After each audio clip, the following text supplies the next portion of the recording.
The title of this video, No One Returns from Sector X, until Earth's warship did.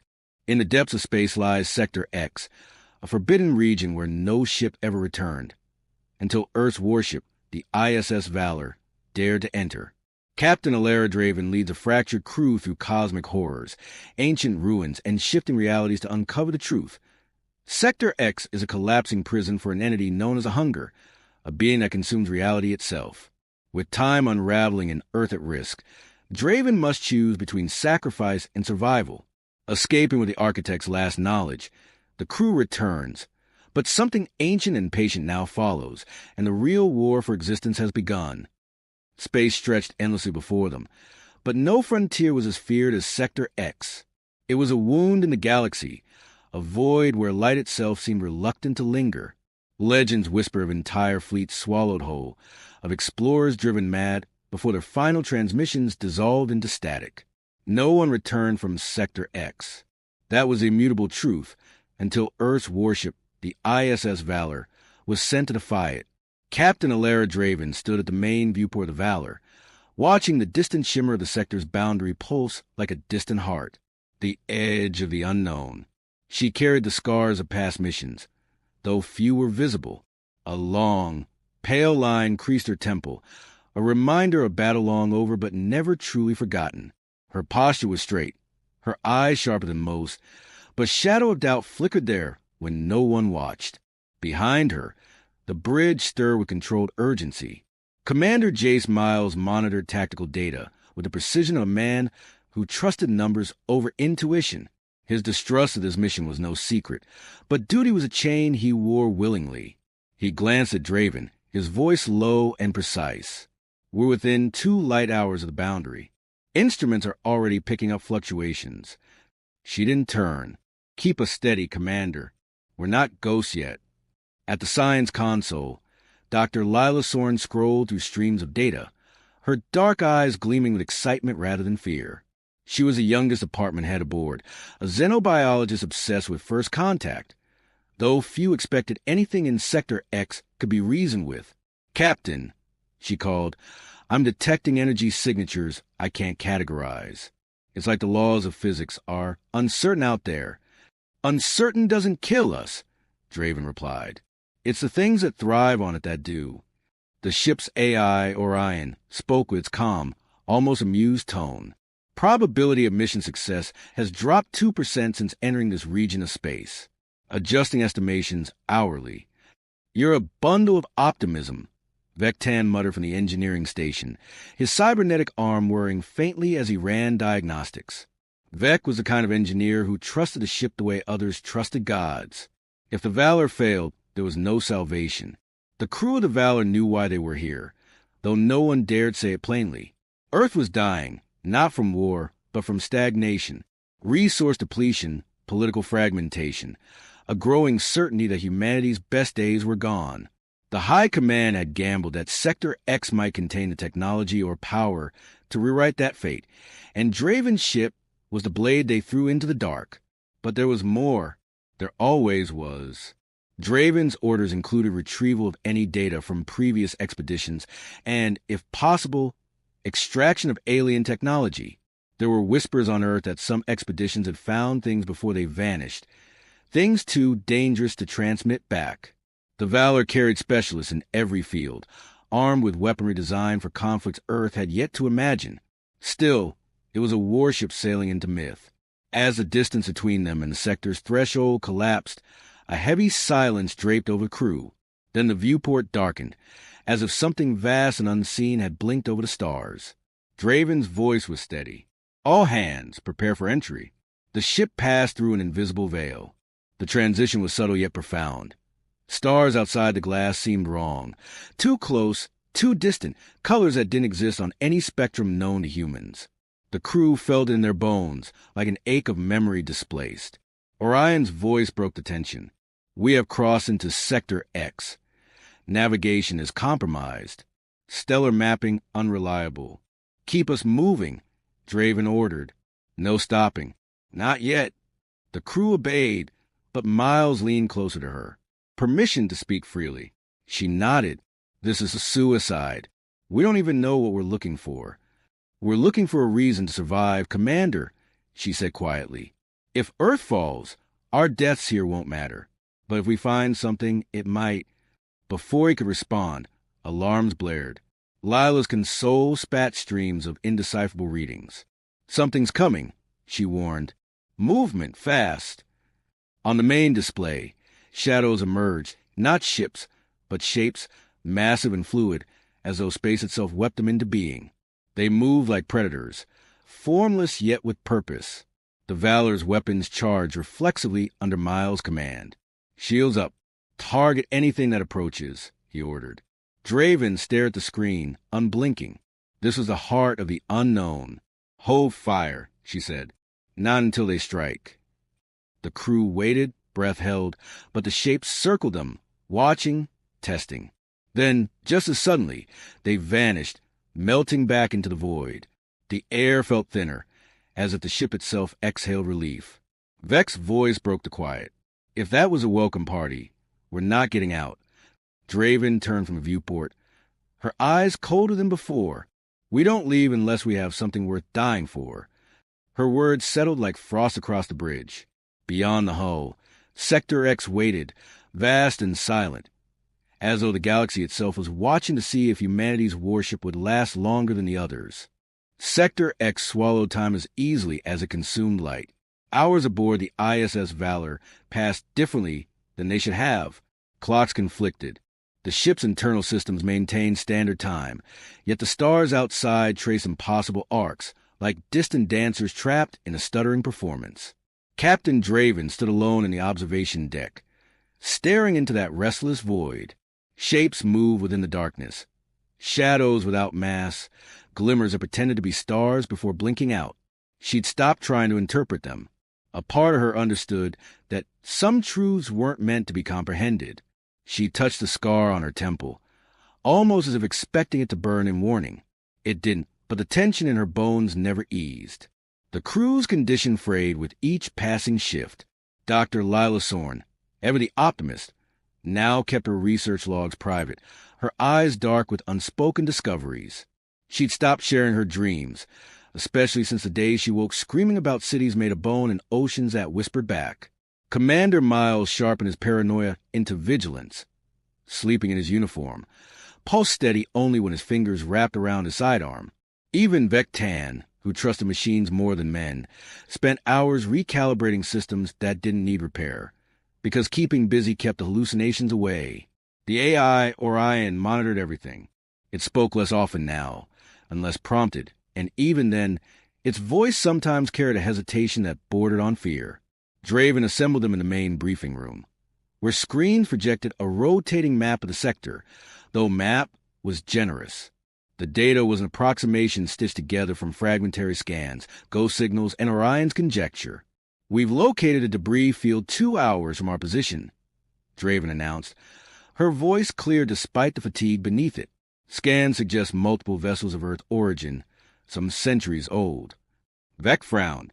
Ships that old shouldn't still be intact. Not in this radiation soup. Exactly, Lila murmured, her mind already chasing conclusions. Something's preserving them, or harvesting them. Miles crossed his arms. We should burn through, Captain. No stops. Whatever killed them is probably still here, waiting for us to do the same thing. Draven met his gaze. We came for answers, Commander. If those wrecks hold logs, data cores, any hint of what they faced, we need them. He didn't argue further. Orders were orders.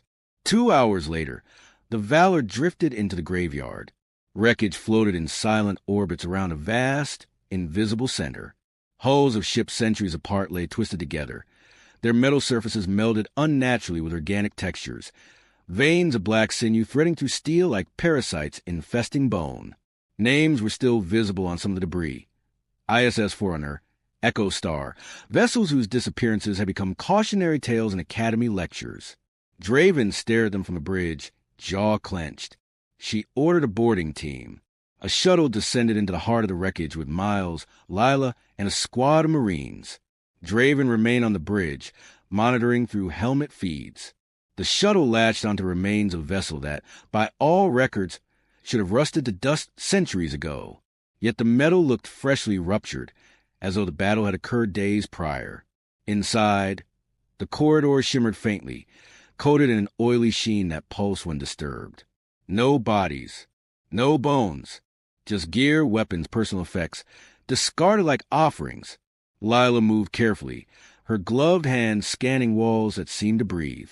"This isn't just preservation," she whispered. "It's assimilation. Something here is repurposing everything. Materials, biology, information." "Wonderful," Miles muttered. "We're walking through a goddamn stomach."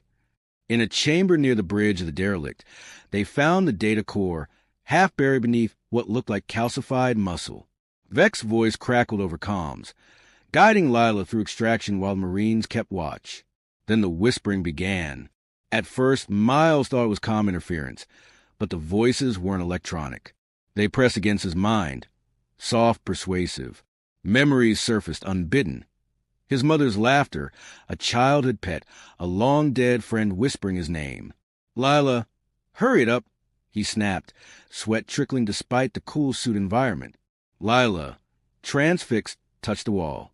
"It knows us, it remembers." "Doctor," step away from the wall. But before he could pull her back, the wall convulsed, flesh and metal parting to reveal a single eye, the size of a man's head, staring without a pupil. It didn't blink. It only watched. Miles opened fire. Bullets ripped into the tissue and the ice shrieked. Not a sound to the air, but vibration that turned bones brittle. The Marines unloaded their rifles, shredding the chamber as the walls writhed. Extraction complete. Lila cried, clutching the data core. Miles hauled her toward the shuttle. The Marines moved to cover them, but one was caught. His body jerked skyward, limbs twisting unnaturally as tendrils of fused wire and muscle dragged him into the ceiling. His scream cut off as the ceiling resealed, the metal unblemished. Back on the Valor, Draven's knuckles whitened on the console as she watched the feed cut in and out. "Orion, get them out. Now!" Calculating trajectory. Shields ready to compensate for her. The Valor shook as something immense stirred outside the wreck field. A shadow passed over bow, a shape indistinct but colossal, like a ship yet alive, plated in obsidian scales and pulsing with dim, sickly light. "They're coming!" Miles shouted over comms. "We've got company." The shuttle breached free of the wreck just as the shadows shifted, tendrils lashing out, slow but inevitable. The Valor's guns blazed, lancing energy into the void. One tendril was sheared clean, drifting away like severed rope, but others replaced it. "Orion, jump us out." Draven ordered, calculating. Coordinates unstable. "Jump us now." Reality snapped, twisted, then recoiled as the Valor's engines tore a hole just wide enough to escape. The ship blinked out of the graveyard, reappearing in a distant, quieter sector of the void. On the bridge, everyone was silent, catching breaths they didn't know they'd held. "We got the core," Miles panted over comms. But that thing, it wasn't just protecting the wreckage. It was waiting. Draven's voice was low but steady. "Then let's find out what was waiting for." She glanced toward the viewport again. The darkness stared back. The data core lay sealed within a quarantine chamber deep in the Valor's hold, its surface intermittently pulsing with a cold, bluish glow, as though it still breathed. Draven watched through the reinforced glass as Dr. Lila Sorn, cloaked in layers of biosafe shielding, work alongside Orion's interface to decode its contents. Hours had passed since the encounter in the wreck field, but the ship still felt like it carried a stain, a lingering dread that clung to the walls, the crew, the air itself. On the bridge, Commander Miles stood stiffly beside Draven, his gaze darting between readouts and the endless dark outside. "We shouldn't have brought that thing on board," he muttered. "It's a beacon. If that thing, whatever was guarding it, we've painted a target on our backs." Draven didn't look at him. "We came here for answers. That core is the only one we've got. Answers won't matter if we're dead." She turned to him, her expression tired but sharp. "We'll be dead either way if we don't understand what's happening here." In the chamber below, Lila's voice buzzed over the comms, excitement breaking through her fatigue. "Captain, we're getting fragments now. Some of it's an ancient code. not human, but interlaced with Earth expedition data. Whatever interface with those ships, it absorbed their information. Anything useful? Draven asked. More than useful. It's history. Lila paused, her breath quick. Sector X was engineered. It's not a natural anomaly. This entire region is an artificial construct, an experiment. Draven frowned. By who? The core references them only as the architects. An ancient civilization, possibly millions of years dead. They built Sector X as a containment field, meant to imprison something. A life form, but not in any sense we'd recognize. It's a species of energy and matter, adaptable, infectious. The constructs we've seen, the eye, the tendrils, they're manifestations of it, evolved to defend itself. Orion's voice joined in, its usual calm now underscored by caution. Further analysis suggests the containment is deteriorating. The longer we remain, the more likely our presence triggers a systemic response. We've already attracted attention. Miles swore under his breath. We're bait. We're also alive, Draven said flatly. Keep going. Lila hesitated before continuing. There's more. Some of the old expedition logs. There were survivors. Or at least, there were. One log references a sanctuary. Coordinates deeper in Sector X. It could be another structure left by the architects. Draven's gaze sharpened. A place designed to resist infection? Possibly. Or a control hub. Either way, it's the only lead we have. Silence held between them for a moment, broken only by the soft of the Valor's systems struggling against the sector's gravity flux. Miles shook his head. You want to go deeper? After everything we've seen? Draven's voice was iron. We're not leaving blind. If this thing breaks containment, it won't stay here forever. It'll find a way out. Earth won't survive that.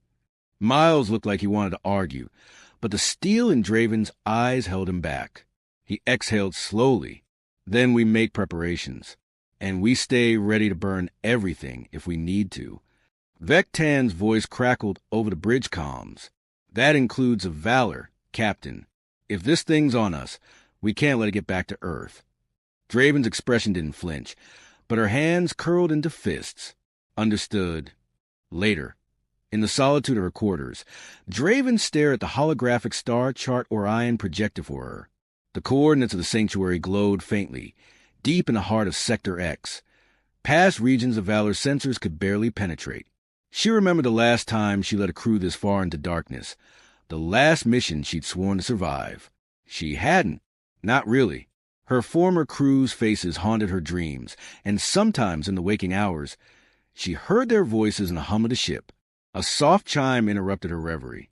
Orion's avatar flickered into existence, a translucent figure of abstract geometry and gentle luminescence. Captain, may I speak freely? You always do. I've conducted independent calculations. The probability of successful return decreases by 38% with a deeper incursion. However, I also detect increasing entropic signatures across Sector X. If left unchecked, this region will expand. Draven stared at the glowing sanctuary point, meaning Sector X won't stay a prison forever. Correct. She nodded, jaw set. Then we go. The AI tilted its head, mimicking human curiosity. You're not doing this for Earth alone. No, she admitted quietly. I'm doing it for them. She meant the dead, her failures, the people she hadn't saved. Redemption was a thin fuel, but it burned all the same. The Valor's engines hummed louder the next cycle, the ship angling toward the heart of Sector X. The Void watched, patient and unblinking, as if aware of the tiny defiance moving deeper into its throat. Draven stood on the bridge, surrounded by her crew, each one too tired, too stubborn to quit. She touched her temple once, the scar a cold reminder, and gave the order, take us in. The sanctuary was no sanctuary at all. It loomed before the ISS Valor as a monolith adrift in the dark, a structure of impossible design, vast, asymmetrical, parts of it seeming to exist in multiple states at once, as though it defied being entirely real. Its surfaces shimmered between metal, stone, and something that looked like frozen light.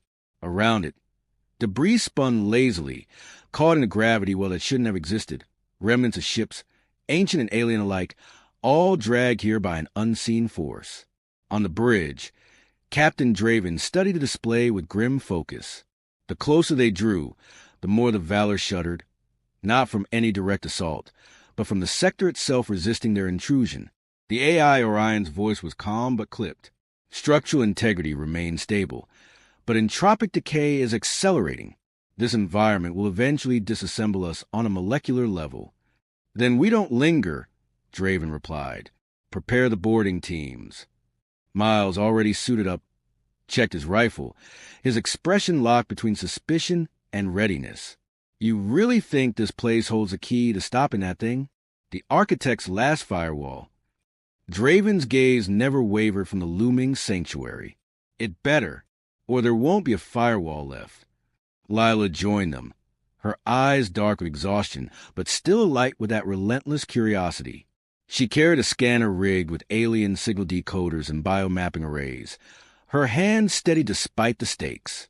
Vectan, though he grumbled about the insanity of walking into the belly of the storm, stood by the shuttle, his mechanical arm fitted with tools designed to interface with technologies no human had yet understood. The landing was uneventful, if such a word could apply to stepping onto a structure older than memory itself. The air inside the sanctuary was thin but breathable, an architecture that shifted subtly when not directly observed. The walls were etched with symbols that writhed at the edge of perception, patterns that seemed alive. Light filtered from no discernible source, casting shadows that moved of their own accord. "This place is awake," Lila whispered. "It knows we're here." Orion's voice echoed in their comms, monitoring through remote links. Energy readings confirm that the sanctuary is in an activated state. "I am detecting awareness." They pressed deeper, weapons raised, sensors wide. The corridors opened into a chamber vast enough to house a city. At its center stood an obelisk of swirling matter, neither fully solid nor liquid, rising like a column of frozen storm. Around its base lay bodies, human, alien, unidentifiable, preserved perfectly as though time itself had been halted at the moment of their deaths. Miles swallowed hard. "This your key, Doc?" Lila approached cautiously, scanner humming. "It's a control interface or a seal. This whole structure is suppressing something beneath. I think the architects didn't just build a prison. They built a fail-safe." "Fail-safe for what?" Vec muttered. Before anyone could answer, the walls trembled. A sound, not quite noise but pressure, filled the air. A figure emerged from the shadows, tall, slender, encased in armor that shimmered like dark glass. Its face was a smooth, featureless plate, its presence commanding but not immediately hostile. Draven raised her sidearm. "Identify yourself." The figure responded in a voice like wind over a dead field. "I am Custodian, last of the Architect's wardens. You are intruders in the Tomb of Infinity." Lila stepped forward. "We're here to understand. Stop what's breaking free from this place. Sector X is collapsing." "The seal weakens," the Custodian intoned, "because the architects are dead, and the hunger remembers. Your kind stirs it with your presence." "The hunger?" Draven asked. "It is the end that learns," the Custodian replied. "Every ship, every life it consumes, it grows more adept at unmaking reality. The architects could only delay it. If the seal breaks fully, your universe will be devoured, rewritten." Miles raised his rifle slightly. "Then how do we kill it?" "You cannot," the Custodian said, "but you can contain it anew. The obelisk is a vessel for memory and form. You must choose, offer your ship, your lives, to reinforce the seal or run, and doom your kind to its awakening." Silence fell. Draven's mind raced. She could feel the weight of her choices, as tangible as the scar on her head. To sacrifice the Valor meant saving Earth, temporarily. But escape meant carrying the hunger's echo back with them. What if we took the obelisk itself? Draven asked. "Bring it to Earth's edge, rebuild the prison there. The obelisk cannot exist outside this crucible, but knowledge can." The Custodian gestured, and symbols cascaded through the air, flowing into Lila's scanner. "This data carries the architect's last design, a method to delay the hunger if you possess the will to forge a new seal." Vec cursed under his breath. That's if we survive the return trip. The custodian's form began to fade. It wakes. You must go, or stay and be consumed. Alarm sounded in their helmets. Orion's urgent voice. Captain, multiple entities converging on your location. Time is short. Draven looked at her crew. Miles ready to fight, Lila clutching the data, Vex silently waiting. She nodded. We're leaving. They sprinted back through shifting halls as the sanctuary groaned, walls liquefying and reshaping. Shapes followed, tendrils of shadow, glimpses of eyes within flesh that wasn't flesh. The Valor's shuttle barely escaped. Streaking back to the warship, as the shuttle docked, Orion reported, a massive entity is emerging from the sanctuary. Suggests immediate retreat. Agreed, Draven said, breathless. Get us out.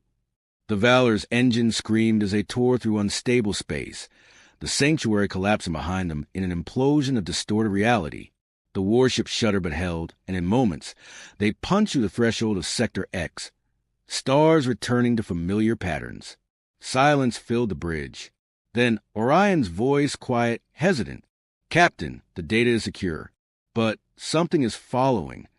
Draven stared into the dark beyond the stars, her voice low. I know. And far behind them, where Sector X writhed in its slow decay, something watched back.